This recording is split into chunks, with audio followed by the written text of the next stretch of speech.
c'est quand même aberrant, l'amour. Il faut s'exciter avant. Quand on va pisser, on peut y aller du jour au lendemain, là. Quand on veut manger, on prend un sandwich. Mais quand on veut faire l'amour, alors qu'est-ce que c'est comme travail, hein? Il faut s'exciter, il faut travailler, il faut développer tout un ensemble de choses. Déjà, ça commence mal. On n'a que la moitié de nos gènes. Et encore, c'est une recombinaison de la moitié de nos gènes. Donc, c'est même pas vraiment la moitié de nos propres gènes. On n'en voit que ça.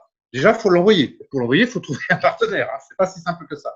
Pour trouver le partenaire, il faut déjà que le partenaire ait le bon âge, qu'il soit dans sa période de reproduction, qu'il dise oui, que ce soit l'autre sexe. Parce qu'attention, on peut se tromper aussi. Hein, et c'est pas du tout interdit dans le brouillard comme ça, de dire tiens, c'est un partenaire, ah oui, c'est un mâle, c'est pas grave, je suis un mâle, allez, hop, on fait ça quand même. On s'est un peu trompé, mais c'est pas très gênant. Puisque l'objectif, c'est d'abord de chercher la différence. Ça va, vous suivez? Et donc, en suivant cette différence, évidemment, on peut faire de l'homosexualité, d'hétérosexualité et tout ce qu'on veut, mais évidemment, la reproduction, ça ne marchera qu'à certaines conditions.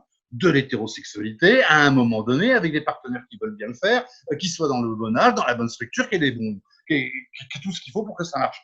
Donc, c'est vraiment la plus mauvaise façon. Vous pensez, une bactérie, elle se coupe en deux et ça suffit. Vous voyez la différence? Nous, on est complètement... Si c'était l'objectif, bon, l'évolution, elle s'est complètement plantée. C'est une route d'évolution. On peut faire de la sexualité sans du tout vouloir faire des enfants. Hein. On peut rentrer dans un anus par hasard, en se trompant. On peut, chez les chauves-souris, elles aiment bien, par exemple, faire rentrer dans la bouche. Vous voyez, elles adorent ça, faire des fellations, des choses comme ça. Bon, donc c'est pas tout à fait reproducteur. Alors, on peut chercher de la reproduction là-dedans, mais moi je vous le dis, à la base, la recherche sexuelle, c'est d'abord la recherche de quelqu'un de différent, de l'autre, de sa différence.